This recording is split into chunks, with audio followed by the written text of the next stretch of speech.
Potentiometer એટલે શું અને પોટેન્શિયોમીટરનો સિદ્ધાંત સમજાવો। પોટેન્શિયોમીટર એક એવી રચના છે કે જેમાં સતત બદલી શકાય તેવો અને સાથે સાથે માપી શકાય તેવો પોટેન્શિયલ ડિફરન્સ કેવો પોટેન્શિયલ ડિફરન્સ જે સતત બદલી શકાય અને સાથે સાથે માપી શકાય તેવો પોટેન્શિયલ ડિફરન્સ મેળવી શકાય છે। શોર્ટમાં વિદ્યુત સ્થિતિમાનનો તફાવત માપનાર સાધનને પોટેન્શિયોમીટર કહે છે। વિદ્યુત સ્થિતિમાનનો તફાવત માપનાર સાધનને પોટેન્શિયોમીટર કહે છે। આકૃતિમાં આપણે પોટેન્શિયોમીટરની રચના જોઈ શકીએ છીએ કે કોઈક પાટિયા પર આમ 100 સેન્ટીમીટર, આમ 100 સેન્ટીમીટર, આમ 100 સેન્ટીમીટર, આમ 100 સેન્ટીમીટર એક લાકડાના પાટિયા પર આ રીતે ગોઠવેલી તાંબાની પતરી પર બે વીજ અગ્ર છે એ અને બી, જેની સાથે બેટરીનો ધન ધ્રુવ અને બીજો બી છેડો છે તે રેઝિસ્ટન્સ બોક્સ થ્રુ બેટરીના ઋણ છેડા સાથે જોડેલો છે। સ્મોલ આર એ તેનો આંતરિક અવરોધ દર્શાવે છે। વિસ્તૃતમાં વાત કરીએ તો પરિપથ ઈ જેટલું ઈએમએફ અને સ્મોલ આર જેટલો આંતરિક અવરોધ ધરાવતી બેટરી સાથે કેપિટલ આર અવરોધ પેટી અને સમાન આછેદવાળો અને એકમ લંબાઈ દીઠ સમાન અવરોધ ધરાવતો લાંબો તાર એ બી, જે આપણે અહીંયા જોયો તે એ બી જોડેલો શ્રેણીમાં જોડેલો છે। આખો તાર એ બી શ્રેણીમાં જોડેલો છે। ધારો કે તારની એકમ લંબાઈ દીઠ અવરોધ રો ગણીએ તો એ બી તારનો કુલ અવરોધ કુલ લંબાઈ એલ ગુણ્યા એકમ લંબાઈ દીઠ અવરોધ રો પરથી મળે છે। એટલે કે એલ ઇન્ટુ રો એટલે એ બી તારનો કુલ અવરોધ। ધારો કે રેઝિસ્ટન્સ બોક્સમાંથી કાઢેલો અવરોધ કેપિટલ આર, એક રેઝિસ્ટન્સ બોક્સ હોય છે, એ રેઝિસ્ટન્સ બોક્સ એટલે કે કંઈક આવી પેટી જેવું હોય છે જેના બે છેડા જોડેલા હોય છે પરિપથ સાથે, એની અંદર કળો મૂકેલી હોય। હવે જેટલી કળ આપણે કાઢતા જઈએ જેટલા અવરોધની તેટલો અવરોધ મેળવી શકાય। તો અહીંયા કેપિટલ આર મૂલ્યનો અવરોધ આપણે કાઢેલો છે, તો તે કેપિટલ આર હોય તો વહેતો પ્રવાહ આઈ બરાબર ઈ અપોન આર કરીએ ને તો આર કેટલો, કેપિટલ આર એટલે રેઝિસ્ટન્સ બોક્સમાંથી કાઢેલો અવરોધ, એલ રો એટલે કે તારનો અવરોધ અને સ્મોલ આર એટલે બેટરીનો આંતરિક અવરોધ। જો તારની લંબાઈ સ્મોલ એલ હોય, એસી એટલે કે જે આપણે જોકી કળ ફેરવીએ અને નલ પોઈન્ટ મળે એટલે કે ગેલેનોમીટર જે બિંદુ માટે 0 પર પહોંચી જાય, કેમ કે આપણે જ્યારે આની ઉપર ફેરવશું જોકીને ત્યારે કોઈ એક બિંદુ પર, ધારો કે અહીંયા આકૃતિમાં બતાવીએ તો સી બિંદુ પર આપણને મળે છે, તો ત્યારે ગેલ્વેનોમીટર જે છે ને તે 0 આવર્તન બતાવે છે। તો ત્યારે ગેલ્વેનોમીટરનું વચ્ચે આવર્તન આવે, સોરી, તો અહીંયા વચ્ચે આવર્તન બતાવશે 0 પર, તો ત્યારે એને એસી લંબાઈ કહેવાય, તો તેને એલ કહીએ। તો એ અને સી વચ્ચેનો પોટેન્શિયલ ડિફરન્સ તે પ્રવાહ ગુણ્યા અવરોધ થાય, પ્રવાહ આઈ ઇન્ટુ રો ઇન્ટુ, તો ઈએલ એટલે કે બેટરીના ઈએમએફનું સૂત્ર E rho upon L rho plus capital R into small R into L. તો L is equals to V into phi L એટલે કે વી પ્રપોઝનલ ટુ એલ, કે જ્યાં ફાઈ અથવા સિગ્મા કેને વિદ્યુત સ્થિતિમાનનો પ્રચલન કહે છે। સિદ્ધાંત કોનો સિદ્ધાંત? પોટેન્શિયોમીટરનો સિદ્ધાંત। અવરોધક તારના કોઈપણ બે બિંદુ વચ્ચેનો પોટેન્શિયલ ડિફરન્સ, અવરોધક તારના કોઈપણ બે બિંદુ વચ્ચેનો એટલે કે એ અને બી વચ્ચેનો પોટેન્શિયલ ડિફરન્સ તે બે બિંદુ વચ્ચેના અંતરના સમપ્રમાણમાં હોય છે, એટલે કે એ અને સી, એ સી જેની લંબાઈ એલ જેટલી છે. તો આ બે બિંદુ વચ્ચેનો પોટેન્શિયલ ડિફરન્સ એ બિંદુ વચ્ચેના અંતરના સમપ્રમાણમાં છે. વળી વિદ્યુત સ્થિતિમાન પ્રચલન ફાઈ અથવા સિગ્મા અથવા કે શું છે, તો એકમ લંબાઈ દીઠ મળતા પીડીને વિદ્યુત સ્થિતિમાન પ્રચલન કહે છે. તેનો એકમ વોલ્ટ પર મીટર અને પારિમાણિક સૂત્ર 1131માં M1 L1 T-3 A-1 બનશે. તો આ છે પોટેન્શિયોમીટરનો સિદ્ધાંત. અને પોટેન્શિયોમીટર કોને કહેવાય તે છે. સરસ થિયરી છે, વ્યવસ્થિત તૈયાર કરશું અને નોંધી લઈશું. પોટેન્શિયોમીટરના સિદ્ધાંત પરથી એક ઉદાહરણ જોઈએ. ઉદાહરણ 10. પોટેન્શિયોમીટરમાંથી R ઓહ્મ નો અવરોધ પ્રવાહ ખેંચે છે. પોટેન્શિયોમીટરનો કુલ અવરોધ R0 ઓહ્મ છે. પોટેન્શિયોમીટરને V જેટલો વોલ્ટેજ લગાડવામાં આવે છે. જ્યારે સરકતી જોકી કળ એ પોટેન્શિયોમીટરના મધ્ય ભાગમાં જોડાયેલ હોય તે સ્થિતિમાં માટે આરને સમાંતર વોલ્ટેજ માટેનું સૂત્ર તારવો. આકૃતિમાં પરિપથ જોઈ શકાય છે કે પરિપથની અંદર એક વોલ્ટેજ V સાથે R અવરોધ સમાંતરમાં જોડેલ છે અને જોકી કળ થ્રુ બી બિંદુ દર્શાવેલું છે. આપણે જો એના મધ્ય ભાગમાં જઈએ એટલે કે R0/2 તે બિંદુ મળે તો ત્યારે આપણે કહેવાનું છે એના આરને સૂત્રને મુજબ પોટેન્શિયોમીટર તારનો અવરોધ R0, બી એ એસીનું મધ્ય બિંદુ છે એટલે AB બરાબર R અવરોધ. એટલે બે અવરોધની વાત કરીએ તો એસીનો કુલ અવરોધ R0 છે એટલે એબીનો અવરોધ એના મધ્ય ભાગમાં એટલે R0/2 થાય. એબીને સમતુલ્ય અવરોધ R1 હોય તો R1 બરાબર કેટલું થાય? આમ આપણે 1/R' લેતા હતા તો R' માટે આપણે 1/R1 + 1/R2 કરતા હતા. અહીંયા આપણને સમાંતર, કેમ કે બંને એકબીજાને સમાંતર છે તો R1 નામ આપેલ છે R' ની જગ્યાએ. તો 1/R + 1/R0/2 છેદનો છેદ અંશ. તો 1/R1 બરાબર 1/R + 2/R0. તો R1 બરાબર શું થશે? તો R1 બરાબર R × R0 ના છેદમાં R0 + 2R થશે. એસી તારનો અવરોધ એટલે કે AB તારનો અવરોધ વત્તા BC, કેમ કે આપણે જાણીએ છીએ કે આખો તાર જે છે એસી નામ આપેલું છે, થિયરીમાં AB હતું અને એનો મધ્ય ભાગમાં B છે. તો એનો કુલ અવરોધ એટલે આટલો અવરોધ ABનો અને આટલો અવરોધ BCનો. તો R1 જે આપણે આગળ ગણી ગયા છે તે R1 વત્તા R0/2 તો R' થાય. આખા સમગ્ર તારનો અવરોધ થાય તો સમગ્ર તારનો અવરોધ R' બરાબર 2R1 + R0 છે. તો પોટેન્શિયોમીટરમાં વહેતો પ્રવાહ I = V/R'. તો R' કિંમત મૂકીએ તો R' કિંમત 2R1 + R0/2 છેદનો છેદ અંશ તો 2 ઉપર જશે તો 2V/2R1 + R0.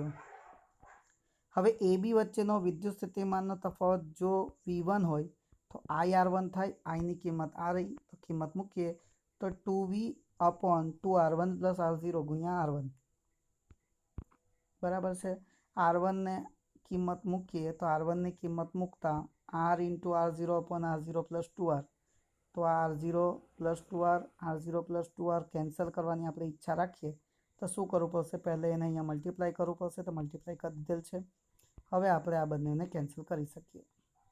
ઓકે, નીચે બધામાં R0 છે તો R0 B common and cancel કરી શકાય, તો R0 ને કોમન એન્ડ કેન્સલ કરતા તો કુલ વિદ્યુત સ્થિતિમાન આપણને મળે છે V1 બરાબર 2VR upon R0 plus 4R. તો મિત્રો આ પ્રશ્ન છે, ખૂબ સરસ છે, નોંધી લેવું અને ગણતરી નોટમાં લખી લેવી.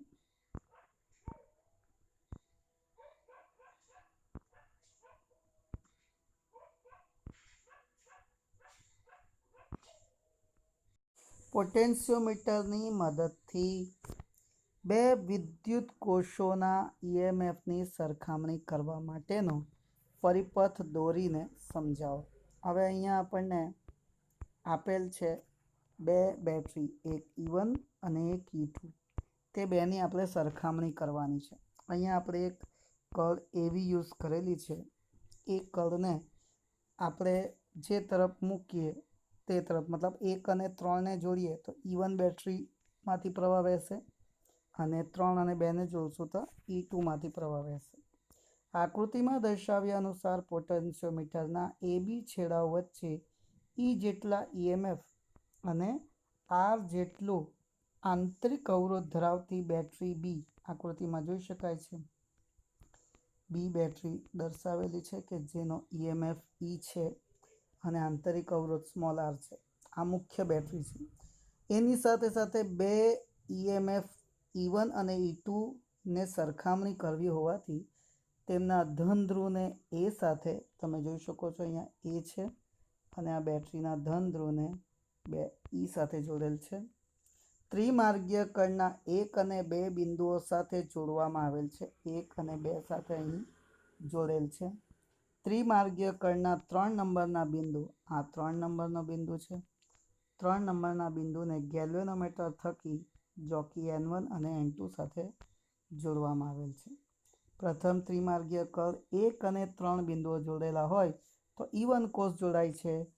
ચોકીના તાર પર સરકાવીને ગેલ્વેનોમીટર શૂન્ય આવર્તન દર્શાવે તેવું બિંદુ N1 મેળવો. તો AN1 બરાબર L1 થાય. તો પરિપથનો બંધ ગાળો કયો છે? AN1 G31A. લૂપ માટે કિર્ચોફના નિયમનો ઉપયોગ કરીએ. આકૃતિમાં આપણે જોઈ શકીએ એ બિંદુથી N1 અને ત્યાંથી ગેલ્વેનોમીટર Gથી લઈને 31E1, તો તેના પરથી આપણને જે મળે છે પરિપથ, તે પરિપથ અહીંયા આપણે દર્શાવીએ છીએ. તો તેના પર કિર્ચોફનો નિયમ લાગુ પાડેલો હતો. પહેલું ફાઈ L1 પ્રચલન ફાઈ છે અને અહીંયા L1 સાથે ગુણેલ છે તો એનો અવરોધ થયો, વત્તા 0 ગેલ્વેનોમીટરનો આંતરિક અવરોધ, માઇનસ E1 ઇક્વલ ટુ 0. તો phi L1 equal to E1 થઈ ગયો. કહી દઈએ સમીકરણ નંબર 1. એ જ રીતે બીજો બંધ ગાળો પસંદ કરશું. હા, અહીંયા ત્રિમાર્ગીય કળ 2 અને 3 બિંદુઓ જોડીને તાર પરનું ગેલ્વેનોમીટર શૂન્ય આવર્તન માટેનું N2 મેળવો.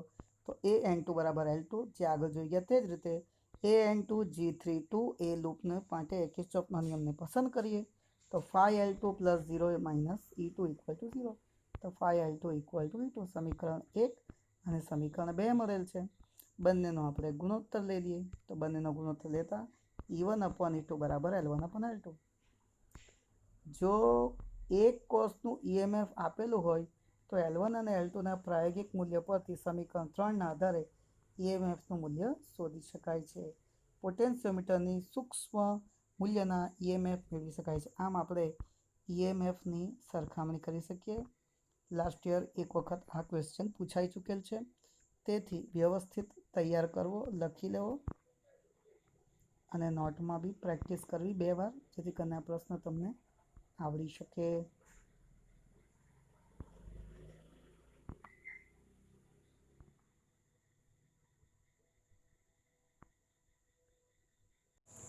બેટરીના કોષોની સરખામણીની થિયરી જોઈ લીધેલ છે આપણે. તે પરથી એક સ્વાધ્યાયનો પ્રશ્ન જોઈશું. નંબર 12. પ્રશ્નમાં કીધેલ છે એક પોટેન્શિયોમીટર રચનામાં 1.25 વોલ્ટની એક બેટરી તારના 35 સેન્ટીમીટર અંતરે તટસ્થ બિંદુ આપે છે. જે આપણે થિયરીમાં જોઈ ગયા છે તે બેટરીનો E1 આપણને આપેલ છે અહીંયા 1.25 અને એના માટે જે નલ પોઈન્ટ મળેલો છે એટલે કે એનો L1 આપેલો છે 35 સેન્ટીમીટર. હવે આગળ ચાલીએ. બીજા ક્વેશ્ચનમાં કીધું છે આ કોષને બદલીને બીજો કોષ લગાવતા તટસ્થ બિંદુ ખસીને 63 સેન્ટીમીટર આગળ મળે છે. એટલે E2 બરાબર આપણે શોધવાનું છે. તો કોષનો બીજો EMF શોધો અને L2 આપણને મળેલ છે 65 સેન્ટીમીટર. તો આપણું જે થિયરીનું સૂત્ર છે 63 સેન્ટીમીટર. તો પોટેન્શિયોમીટરના સિદ્ધાંત બે બેટરીની સરખામણીનો સૂત્ર E1/E2 બરાબર L1/L2. તો E2 બરાબર E1 × L2/L1. 63 સેન્ટીમીટર ભાગ્યા 35 સેન્ટીમીટર બંને સેન્ટીમીટરમાં છે એટલે મીટરમાં ફેરવવાની જરૂર નથી. સેન્ટીમીટર કેન્સલ થઈ જશે. તો બેટરીનો EMF E2 2.25 વોલ્ટ થશે. બહુ જ સિમ્પલ ક્વેશ્ચન છે, નોંધી લો.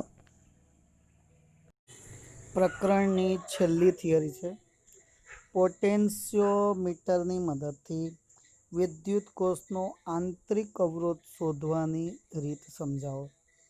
ચાલો તો આપણે એના માટે આકૃતિમાં જોઈ પ્રમાણે અહીં એમ જોવા જઈએ તો EMFની સરખામણીવાળી થિયરીની અંદર આપણે આ જગ્યાએ એક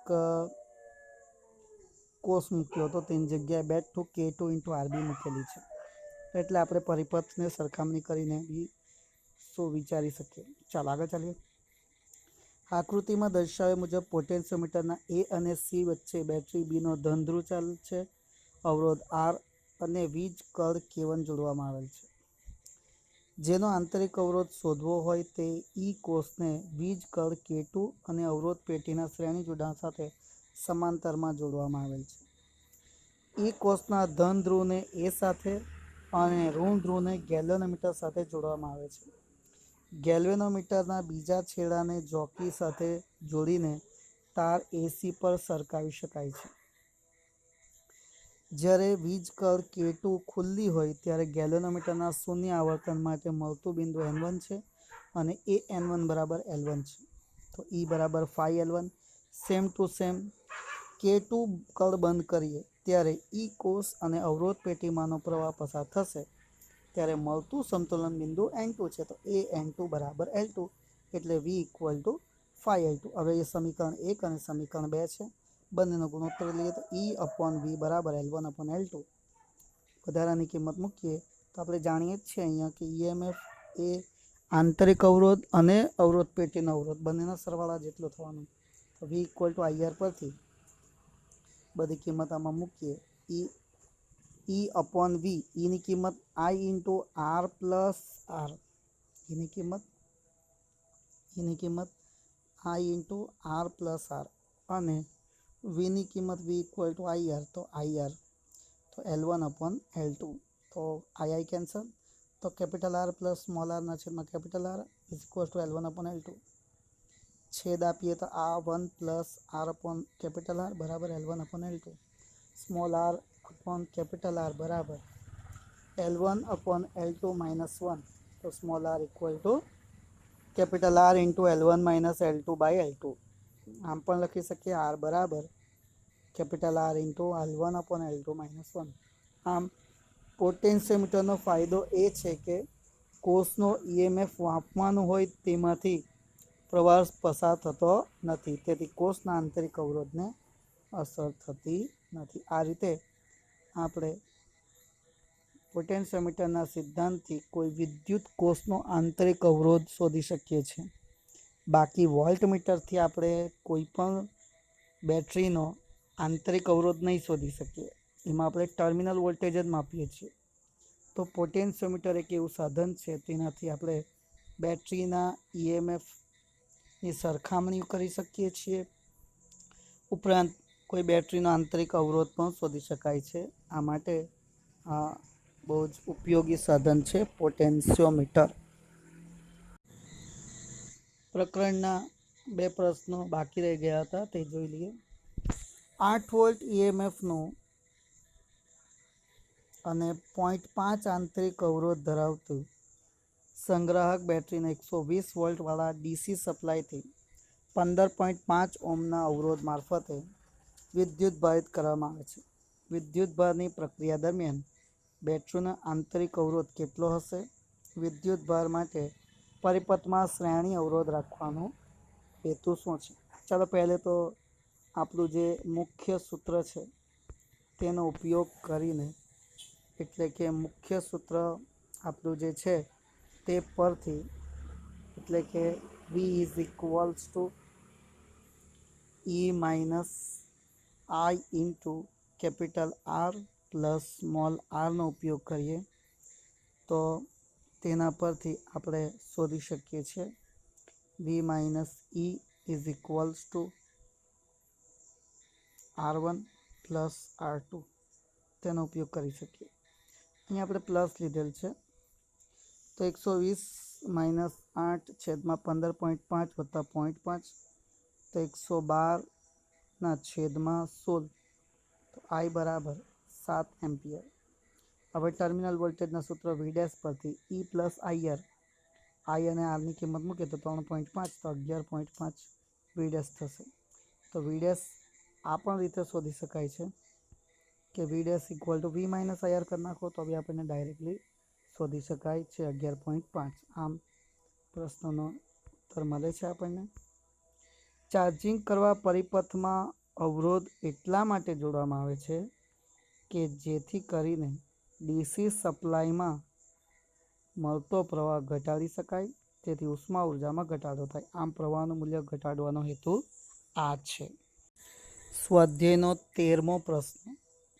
કોપરના સુવાહકમાં મુક્ત ઇલેક્ટ્રોનની અંદાજિત સંખ્યા એટલે સ્મોલ n 8.5 × 10⁻28 પ્રતિ મીટર ક્યુબ છે. આવા ઇલેક્ટ્રોનને 3 મીટર લાંબા તારના એક છેડાથી બીજા છેડા સુધી ડ્રિફ્ટ થતાં કેટલો સમય લાગે? તારના આછેદનું ક્ષેત્રફળ 2 × 10⁻6 મીટર સ્ક્વેર અને તેમાંથી 3 એમ્પિયર જેટલો પ્રવાહ વહે છે. ચાલો શરૂઆત કરીએ. આપણે ડ્રિફ્ટ વેગના સૂત્રમાં VD પરથી શોધી ગયા છે કે રચાતો પ્રવાહ I બરાબર NA VD ઇન્ટુ E થાય. તો ડ્રિફ્ટ વેગ VD બરાબર I/N ઇન્ટુ AE. હવે VD is equals two 1/T છે, તો VDની કિંમત 1/T લખી દઈએ, તો લખી દીધી બરાબર I/, તો T બરાબર NaEL/I મૂકીએ. N કેટલું છે? 8.5 × 10⁻28. એ આછેદનું ક્ષેત્રફળ 2 × 10⁻6. Eની કિંમત 1.6 × 10⁻19 અને L લંબાઈ કેટલી છે? 3 મીટર. સાથે સાથે પ્રવાહ કેટલો છે? 3 એમ્પિયર. તો આ બધી કિંમતો મૂકીએ તો 27.2 × 10⁻³ સેકન્ડ એટલે 7 કલાક 33 મિનિટ 18 સેકન્ડ થશે. તો આ પ્રકરણનો પ્રશ્ન છે 13મો સ્વાધ્યાયનો, નોંધી લો.